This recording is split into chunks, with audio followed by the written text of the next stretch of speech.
Olá, pessoal, seja muito bem-vindo mais uma vez ao nosso podcast, uma modalidade de compartilhamento de conteúdo muito mais dinâmica através das plataformas SoundCloud, Spotify e também replicado nas nossas redes sociais como Facebook, Instagram, LinkedIn e YouTube.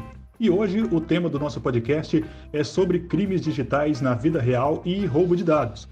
Este podcast a gente continua falando sobre proteção de dados, crimes virtuais, a questão da realidade digital e os seus impactos nas relações jurídicas, especialmente no contexto da responsabilização civil por incidentes virtuais e, é lógico, a sua aplicação no direito penal e no processo penal. Vamos falar de crimes digitais na prática, porque muito além da questão das ofensas nas redes sociais ou simples golpes de WhatsApp, existem ocorrências muito mais sofisticadas e, inclusive, a migração dos crimes tradicionais por meio digital. Para começar, é preciso entendermos a diferença entre crime eletrônico, crime digital e crime cibernético, que muitas vezes são usados como sinônimos, ou também chamados aí de crimes virtuais ou crimes de informática. O desdobramento do viés tecnológico do crime, na verdade, tem várias dimensões que estão englobadas nessas nomenclaturas. Crime eletrônico, basicamente, muitas vezes é chamado, é daquele crime que envolve a manipulação de dispositivo, de sensor, ainda que seja em plataforma não digital ou não conectada a uma rede. Essencialmente, pode ser a adulteração de hardware, vamos dizer assim. O crime digital, ele já envolve essa adulteração de sinais binários, de códigos, do comprometimento ou da fraude de um software, por exemplo, adulteração do seu funcionamento para que ele dê um resultado diverso, ou que permita a fraude de dados, a fraude de terceiros. E o crime cibernético, ele tem aí como alvo a transferência dos dados em rede, a invasão de um sistema informatizado que esteja também interligado na internet ou mesmo numa rede local, para o roubo de dados, vamos dizer assim.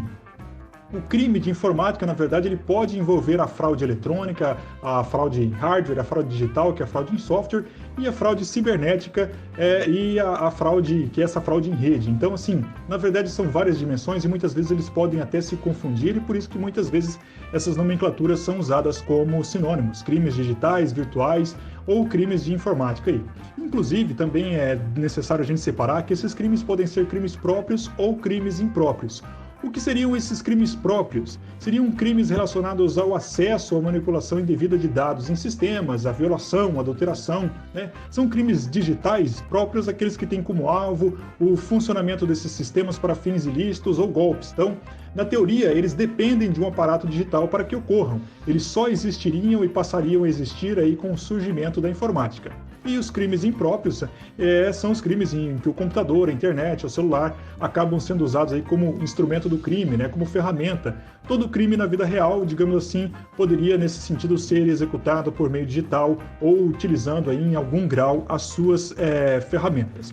Então, quando nós adotamos essa diferença de crimes digitais próprios, nós poderíamos falar, por exemplo, do caso emblemático do artigo 154-A do Código Penal, uma alteração de 2012, que responsabiliza criminalmente a invasão de dispositivo de internet para obter, adulterar, destruir dados ou informações com a violação de mecanismos de segurança, ou fornecer ferramentas para que ocorram essas violações. Digamos que seria a criminalização do hacker, Seria como tornar o hacker um criminoso nesse sentido, de acordo com esse artigo, um crime digital próprio. Mas a questão principal é que a invasão, o acesso indevido, coloca em risco informações sigilosas e até a intimidade das pessoas. Por exemplo, como o caso de fotos ali íntimas. E, inclusive, essa lei foi motivada pelo vazamento de fotos de uma atriz conhecida. Então, o crime digital próprio, por mais que ele seja considerado um crime digital próprio, o bem jurídico que ele defende não é o computador em si, mas, nesse caso, a liberdade individual, a intimidade, é um crime contra a pessoa. O computador, ele só é um objeto material, geralmente por mais que seja considerado um crime próprio, ele é um crime meio em muitos casos, porque o objetivo não é só essa violação, não é só a invasão, não é só o vazamento de dados em si, mas geralmente esses crimes são cometidos com o fim de usar essas informações obtidas aí de terceiros para a prática de atos ilícitos, como estelionato, extorsão, fraudes, golpes diversos.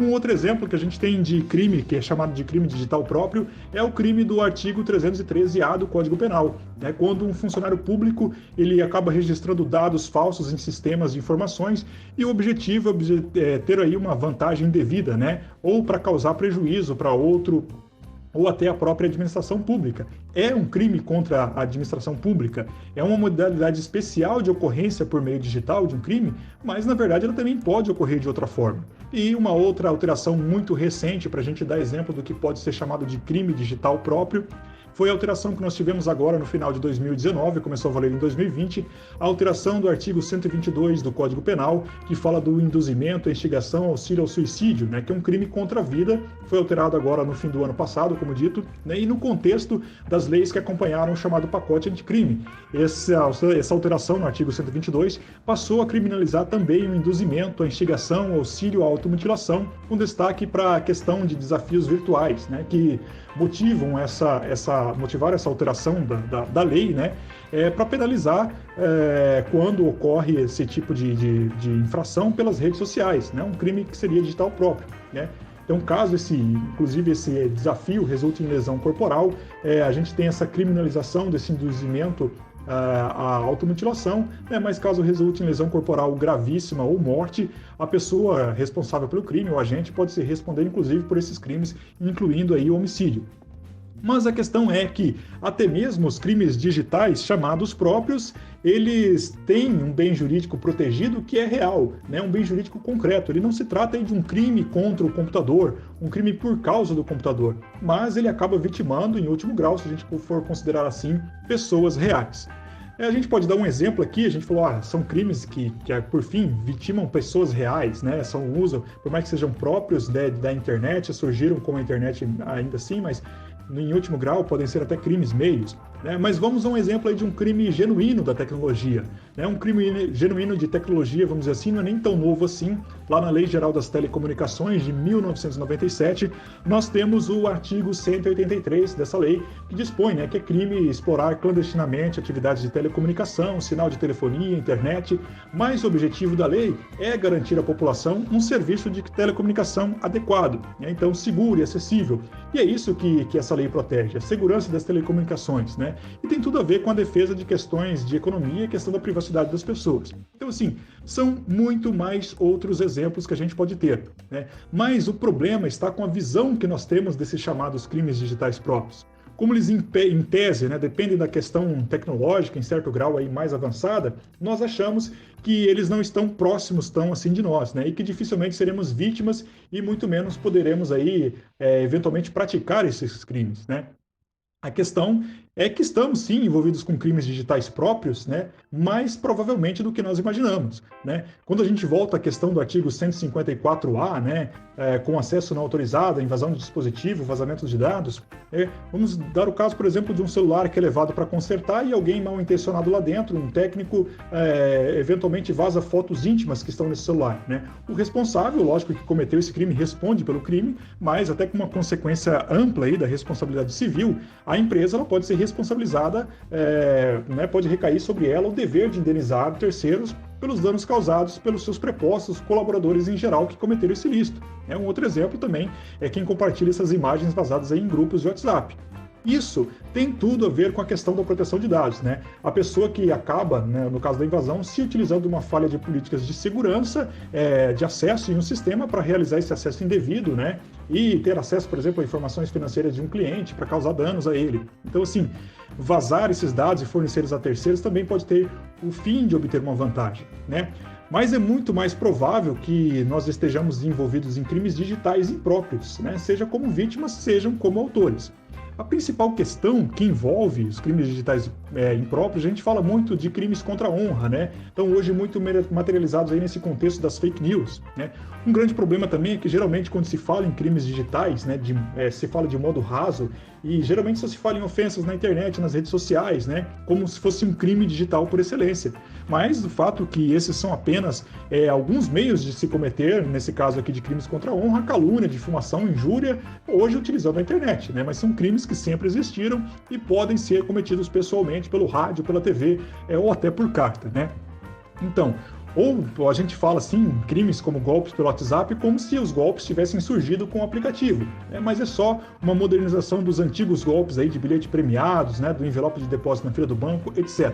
Então, existem modalidades de crimes que tem aí elementos de muitas características que nos levam a chamar de crime digital, seja próprio ou impróprio, como a questão, né, da instigação à automutilação, suicídio, por meio de artigos de desafios virtuais, como está lá no artigo 122 do CP, né, do Código Penal. Mas existem elementos aí que digitalizam o crime de modo muito mais sutil, né? Como pode ter, assim, a participação, a autoria em homicídio digital? Uma pergunta, né? Pelas regras do Código Penal, vamos dizer assim, né? Nós temos o autor material do crime, né? Quem executa lá a ação física, né? Mas temos também a autoria intelectual, né? Então, o mandante de um assassinato, por exemplo, né? Ele pode receber, inclusive, pena mais grave de quem puxou o gatilho, né? E esse comando para matar uma pessoa pode ser dado por um meio digital, ou seja, uma mensagem, uma chamada pelo WhatsApp. Então, é a utilização dos meios digitais, né? Um crime digital impróprio. Um homicídio pode ser um crime digital impróprio. Mas a gente precisa destacar, né, até nesse sentido, que o grande trabalho das delegacias, né, especializadas em crimes digitais não é só apurar chamados crimes digitais próprios, né, mas justamente envolve o trabalho aí da apuração de crimes tradicionais cometidos com ajuda ou, né, do meio digital ali. Né? Então são crimes contra a dignidade sexual, por exemplo, especialmente contra vulneráveis, né, que são situações muito graves, que é um trabalho de perícia, de investigação sobre a atuação dessas redes digitais criminosas, até mesmo na Deep Web, né, que existe muito conhecimento técnico. Mas ainda assim, esses crimes poderiam ocorrer por meio físico, como pelo compartilhamento de fotos impressas. Então, o grande problema e o risco, né, mais despercebidos são os velhos crimes que ocorrem, especialmente crimes contra o patrimônio, que ocorrem todo dia, mas agora estão acontecendo aí em meio digital. Nós achamos aqui, como a gente disse, né, que é preciso, né, muita expertise, muito aparato tecnológico, né, para que um crime assim ocorra, um crime digital ocorra. Né? Mas o fato é que geralmente esses crimes chamados digitais, eles ocorrem utilizando de meios antigos, né, de artifícios antigos. Né? Muitos criminosos digitais, eles não precisam nem ser experts em tecnologia. Né? A verdade é que eles podem ter até um conhecimento menor do que as suas vítimas, mas acabam obtendo êxito aí, utilizando-se de engenharia social, fraudes, né? Ou aquela conversa que pega a pessoa na distração. Né? Os criminosos acabam justamente, né, quebrando, né, o que ele pode ser mais fraco o elo da corrente, quebrando o elo mais fraco da corrente, vamos dizer assim, né? Então, eles aproveitam-se, dependendo da cultura, né, daquilo que nós chamamos de questão cultural, né, do que se refere à segurança digital, à proteção de dados, né? Então, não é preciso muito empenho em burlar sistemas ou mecanismos de segurança, né, se eles podem utilizar-se da negligência, da imprudência ou da imperícia das pessoas nessas questões. Então, isso envolve não só o usuário, né, mas até mesmo profissionais de TI, desenvolvedores de sistemas, né, que quando você não tem um apreço muito grande pela segurança, pela integridade, né, de dados, de sistemas de informações, né, se esse apreço não é tão grande, embora haja tecnologia, acaba se explorando essa falha de cultura, vamos dizer assim, em proteção de dados para cometer esses crimes. Então a gente fala aqui, né, um exemplo até mais tangível dessa situação, é a questão do roubo, né, de dados e dos golpes.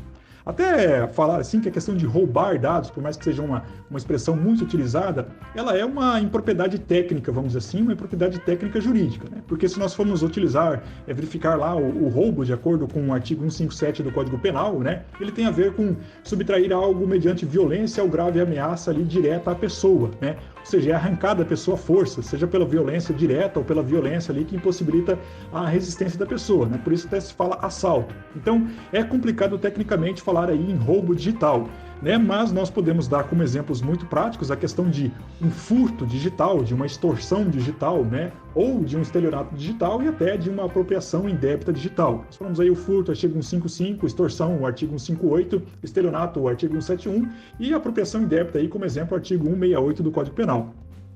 A diferença aqui do furto, né, para extorsão, a gente falando nesse sentido, né, e o estelionato, é que, por exemplo, no furto e no roubo, o agente ele retira, ele subtrai a coisa da vítima, independente da colaboração dela ou não. Né? E no estelionato, né, vamos dizer assim, e na extorsão, a vítima ela é enganada ou é constrangida para que entregue a coisa do agente. Então, no roubo e na extorsão, a gente também tem a questão da violência, né, ou da grave ameaça, seja na violência do assalto em si, ou seja no constrangimento para que a vítima entregue o que ele quer. Então, essa é a diferença. E também temos outras situações aqui, né, como o constrangimento ilegal, que nós vamos focar mais em exemplos aí que têm impactos, digamos assim, patrimoniais e econômicos para tornar os exemplos mais visíveis, né?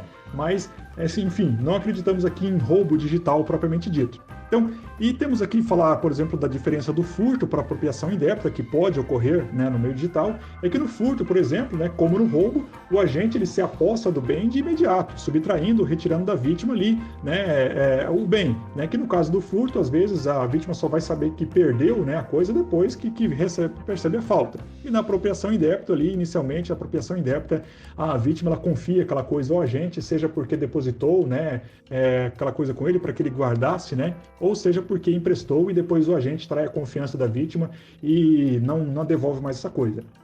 Vou fazer um parênteses aqui, né, para a questão da apropriação indébita digital, que ela tem uma relação muito grande com o tratamento de dados, embora seja só uma reflexão aqui bem inicial, né? Porque um incidente que viole regras de proteção de dados, por exemplo, lá na LGPD ou em outras leis, né, ou manter registro sobre determinada pessoa, mesmo após o dever de excluir ou de anonimizar essas informações, né, e continuar usando essas informações sem o consentimento do titular, né, embora não haja previsão de responsabilização penal da pessoa jurídica, isso pode, aí, em alguns casos muito específicos, especialmente, né, se for praticado de maneira dolosa, ensejar um crime aí que recaia sobre o gestor, o administrador de um banco de dados ou sistemas, né, ou embora dado pessoal, né, não possa ser considerado um bem móvel em si, mas sendo um direito à personalidade, né, essa apropriação indébita desses dados, vamos dizer assim, enquanto ato ilícito, ele pode ser aí uma infração meio para outras práticas, né, mas assim, é só uma reflexão. Ou podemos ter, por exemplo, uma apropriação indébita de bens digitais, né, isso é importante até no meio corporativo, um exemplo sim,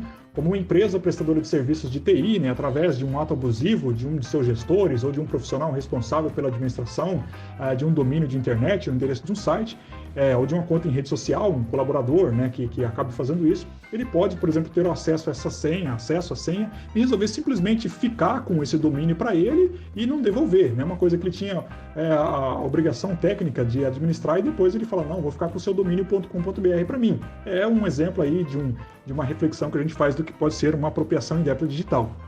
Mas voltando ao furto, ao estelionato e à extorsão em meio digital, que é o nosso tema aqui, né? Muitas pessoas ou até empresas, elas às vezes falam, né, que foram hackeadas, elas tiveram dados roubados e consequentemente aí utilizados aí causando, né, danos, né? Mas na verdade o que elas muitas vezes foram vítimas de furto, de estelionato ou de extorsão, né, de crimes tradicionais em que o agente só se utilizou de canais de comunicação digital, sem ser nada de muito sofisticado, assim ele só se utilizou dessas falhas, né, explorando brechas de segurança digital ou mesmo vulnerabilidades no comportamento da própria pessoa enquanto usuário dessas mesmas ferramentas digitais que o criminoso utiliza aí para cometer esses fins ilícitos. A gente dando um exemplo assim muito prático de furto, por exemplo, geralmente nós estamos diante de um furto, né, qualificado pela fraude no meio digital, quando o agente, por exemplo, se utiliza de ardis, né, de artifícios, para facilitar a subtração de uma coisa. Então, em meio digital, isso pode ocorrer por meio de um e-mail com um link para um site fraudulento, né, através da instalação de um aplicativo malicioso que você acha que, né, que tem determinada funcionalidade, mas que no fundo eles está capturando as suas informações, né, informações suas pessoais, informações da empresa, especialmente informações aí de acesso, por exemplo, a contas bancárias, dados de cartão de crédito, aplicativos, né, de pagamento, né? Mas a fraude, ela não está em induzir a pessoa a entregar a coisa, né? Porque isso não é furto, isso é estelionato. Na verdade, a fraude aqui no furto qualificado pela fraude em meio digital seria utilizar essa fraude para facilitar a subtração da coisa, né? Fazer a retirada da vítima pelo próprio agente. Inicialmente a vítima, né, como no furto normal, às vezes nem vai ver ali que ela teve esse bem subtraído, essa coisa subtraída, esses dados subtraídos, né? Mas mesmo sem saber ali, né, que ela efetivamente perdeu, né, e mesmo sem ter efetivamente contribuído, clicando num link ou instalando nada, né, a gente pode ter vírus aí que podem espalhar-se numa rede, fazendo um estrago, né, fazendo esse furto de dados sem que ninguém saiba, ou pelo menos que demore a perceber. O estelionato digital, por exemplo, a gente pode ter aí esse artifício utilizado para enganar a pessoa, fazer com que ela entregue ao agente ali, como nos golpes de prêmio por WhatsApp, ou golpes de empréstimo, né, induzir essa própria vítima ali, por meio de oferecimento de alguma vantagem, né, para que ele entregue ao estelionatário aquilo que ele quer, né? Então, por exemplo, para que faça um depósito, para que, né, passe alguma informação que possa ser revertida em dinheiro, em questões financeiras, né? Então, esses dois crimes, né, especialmente o estelionato, eles podem ir, então, ficar atentos desde as técnicas mais fúteis de enganação, de engenharia social, né, aproveitando tratando do descuido da vítima, né, com negligência de política de segurança interna ou envios de boletos falsos, etc., até golpes mais sofisticados aí, como fraudes em contratos de investimentos em moedas virtuais, como os determinados aí, os chamados bitcoins, né? E a extorsão, nós temos aqui, ela tem a ver com a chantagem, vamos dizer assim, né, com o constrangimento da vítima para que entregue ao agente uma vantagem essencialmente financeira, né, para que ele não divulgue, por exemplo, uma foto íntima, né, que ele teve acesso, ou no âmbito corporativo, por exemplo, essa extorsão está, por exemplo, para que às vezes um banco de dados da empresa não seja divulgado, para que dados estratégicos e sigilosos da empresa não sejam vazados, né? Ou mesmo aí uma extorsão no sentido de exigir dinheiro para que não ataque os seus sistemas, não tire os seus sites ou contas de redes sociais do ar, né? Ou aí um exemplo muito mais sofisticado da extorsão, de uma extorsão digital, seria aí aqueles programas que bloqueiam o computador ou dispositivo e exigem dinheiro, geralmente em Bitcoin, para que ele não seja definitivamente inutilizado, vamos dizer assim, né? Ou tenha os seus dados apagados. Então, a questão é que muitos desses crimes podem se confundir, né, especialmente em meio digital, mas não dá para chamar tudo de golpe virtual, né, pois geralmente entender como eles ocorrem pode ser de suma importância, tanto para que esses crimes sejam desvendados, né, e pessoas inocentes, por exemplo, não sejam responsabilizadas por algo que não fizeram, né, mas principalmente para que nós tenhamos aí melhores condições de prevenir esses crimes. Então, assim a gente conclui qual seria a importância, né, de saber se um crime é eletrônico, se um crime é digital, se um crime é cibernético, né, ou se é um crime digital próprio ou um crime digital impróprio. A principal importância realmente é a prevenção, né, a adoção de medidas técnicas e de políticas de segurança adequadas. Medidas técnicas seria medidas, né, do pessoal de tecnologia, vamos dizer assim, e as políticas de segurança, a questão gerencial, a questão operacional. Lembrando que tudo isso, né, é orientado pela questão de cultura, né, se nós vamos abraçar ou não uma cultura de segurança e privacidade que envolve decisões técnicas e decisões gerenciais, decisões culturais. Então, é importante realmente saber essa natureza, como esses crimes ocorrem, para que a gente possa realmente ter uma prevenção. Por exemplo, a prevenção a crimes eletrônicos, né? Como a gente disse, é a violação de um dispositivo, de um sensor, de um equipamento, né?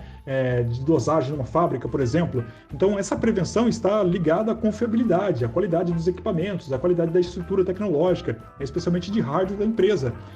Um crime digital, como se daria a prevenção, por exemplo? Está ligado a esses crimes digitais à questão de uma confiabilidade, integridade dos softwares, por exemplo, como esses softwares, essas ferramentas tratam controles de acesso, como eles tratam dados, como esses dados, né, que essas ferramentas tratam são armazenados, como está a estrutura e os mecanismos de segurança e de privacidade desses bancos de dados. Então, é importante para prevenir crimes digitais.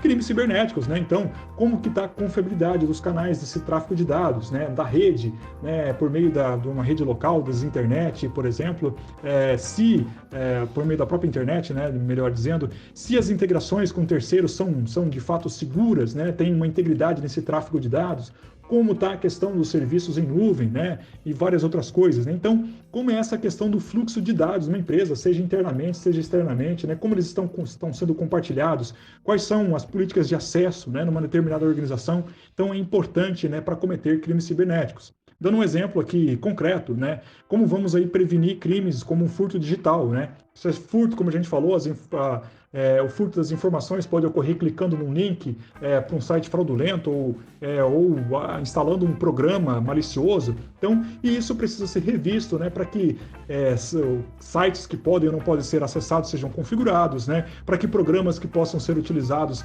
sejam definidos, né? Quem é o responsável pela instalação desses programas, pela administração na rede. Então, por exemplo, prevenir um furto digital passa por esse entendimento. Ou prevenir um estelionato, uma extorsão, passa muito mais aí do que a questão técnica pela questão humana, questão cultural, né? O treinamento da pessoa, né? Se ela está habilitada ou não para utilizar aquela determinada ferramenta, ter acesso àquelas informações, né? Ou exercer determinada função, especialmente aí se relacionado a recursos digitais, né? Para que não coloque tudo em jogo, né? Por uma negligência ou por uma falha de política e de cultura. Então, assim, é muito importante realmente, se a gente analisar, entender o que é de fato crime digital, como eles podem ocorrer, quais são as suas naturezas, os seus elementos, vamos dizer assim, para que a gente possa essencialmente ter meios de preveni-los. Então, esse foi o assunto do nosso podcast de hoje. Espero que possa ter contribuído muito com o conhecimento de todos e também com o dia a dia na prática. E nós esperamos vocês para as próximas sessões, para as próximas edições desse podcast. E você pode também